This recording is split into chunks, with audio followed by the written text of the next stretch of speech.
తెలంగాణలో ఎమ్మెల్సీ ఎన్నికలు జరగబోతా ఉన్నాయి. ఆదిలాబాద్, నిజామాబాద్, మెదక్, కరీంనగర్ పాత ఉమ్మడి 4 జిల్లాల పరిధిలో మా టీచర్స్ ఎమ్మెల్సీ అభ్యర్థిగా మల్క కొమరయ్య గారు, అదేవిధంగా గ్రాడ్యుయేట్స్ నియోజకవర్గానికి భారతీయ జనతా పార్టీ అభ్యర్థిగా అంజిరెడ్డి గారు, ఖమ్మం, వరంగల్, నల్లగొండ జిల్లాలకు సంబంధించినటువంటి టీచర్స్ ఎమ్మెల్సీ అభ్యర్థిగా సర్వోత్తమ్ రెడ్డి గారు అధికారికంగా పార్టీ పక్షాన ఇవాళ బరిలో దింపడం జరిగింది. ఇప్పటికే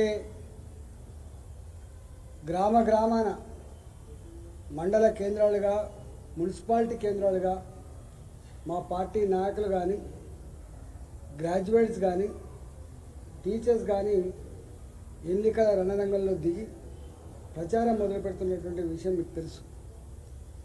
ఇవాళ ఇక్కడ టీఆర్ఎస్ పార్టీ, ఇవాటి బీఆర్ఎస్ పార్టీ ప్రత్యక్షంగా పార్టీ పరంగా అభ్యర్థి నిలబెట్టలేకపోయింది.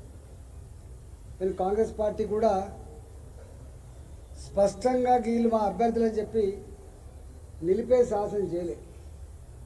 ఎందుకంటే వీళ్ళు పట్టభద్రులు కాబట్టి, వీళ్ళు టీచర్లు కాబట్టి, సామాజిక దృక్పథం కలిగిన వాళ్ళు కాబట్టి, ప్రాపంచిక దృక్పథం ఉన్నవాళ్ళు కాబట్టి, వీళ్ళను ఎవరోపై ఇన్ఫ్లుయెన్స్ చేస్తే ఓట్లు వేసేవాళ్ళు కాదు కాబట్టి, స్వతంత్ర ఆలోచన కలిగి ఎవరిని ఎన్నుకుంటే, ఎవరికి ఓటు వేస్తే రేపు మా కోసం నిలబడతారు అనే ఆలోచన చేసి ఓట్లేసే సందర్భం వాళ్ళు కాబట్టి ఇవాళ భారతీయ జనతా పార్టీ టీచర్ల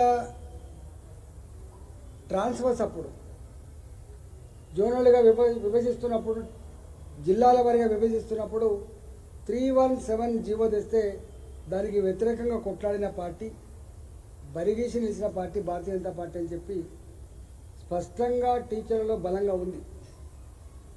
ఆనాడు ఇదే అంశానికి కాంగ్రెస్ పార్టీ మాట ఇచ్చి అధికారం వచ్చిన తర్వాత వెంటనే అమలు చేస్తామని చెప్పినట్టు కాంగ్రెస్ పార్టీ మాట తప్పితే ఇవాళకి కూడా ఆనాడు ఏ దుఃఖమైతే మా టీచర్లో ఉన్నదో, ఏ బాధ అయితే వాళ్ళు అనుభవిస్తూ ఉన్నారో అది కొనసాగుతూ ఉంది. కాబట్టి మా టీచర్లకి మా ఒకటి కరీంనగర్ కేంద్రంగా, ఒకటి వరంగల్ కేంద్రంగా ఉండేటువంటి టీచర్స్ ఎమ్మెల్సీ అభ్యర్థుల ఎన్నిక సందర్భంలో మీరు ఆలోచన చేసి ఎవరు మీ పక్షాన ఉంటారో మీరు అవగాహన ఉన్నవాళ్ళు కాబట్టి ఇలా భారతీయ జనతా పార్టీ బలపరిచిన అభ్యర్థి మీరు గెలిపించండి.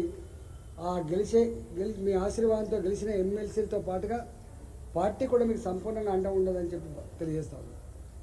అదేవిధంగా గ్రాడ్యుయేట్స్ విషయంలో కూడా ఇవాళ చదువుకొని ఉద్యోగాలు లేక ఎంత ఇబ్బంది పడుతుందో మనం చూస్తూ ఉన్నాం. కాబట్టి ఈ మధ్య కాలంలో కేంద్ర ప్రభుత్వమే స్వయంగా ఈ దేశాన్ని పట్టి పీడిస్తున్న సమస్య మాత్రమే కాకుండా ప్రపంచవ్యాప్తంగా కూడా నిరుద్యోగ సమస్య తాండవిస్తూ ఉంది. అమెరికా లాంటి దేశమే ఆంక్షలు పెట్టే స్థాయికి వచ్చింది.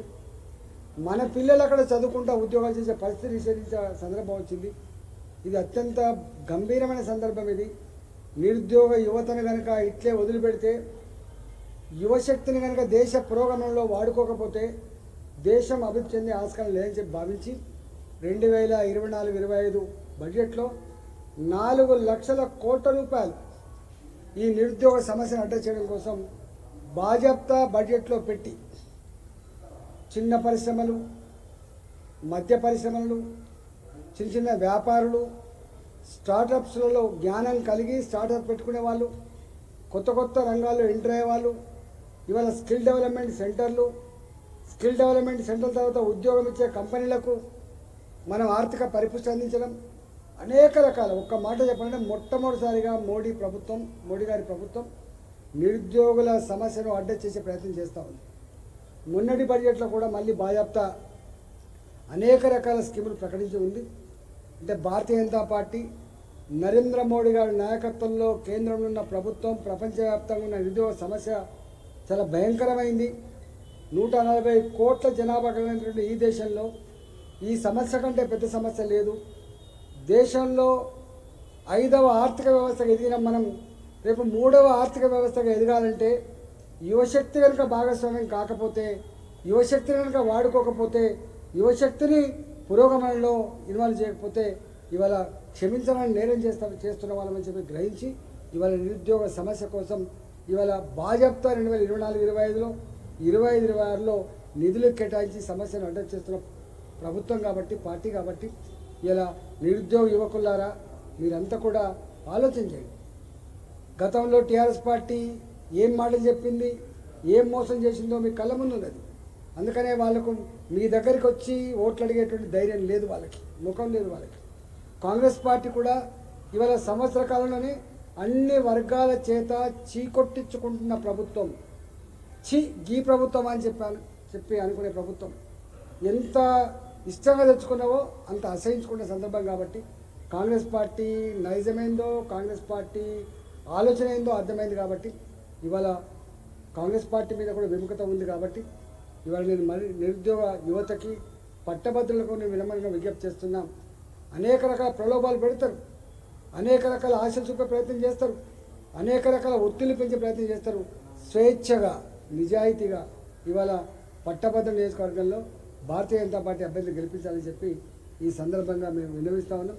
మేమందరం మా గౌరవ పార్లమెంట్ సభ్యులు కావచ్చు,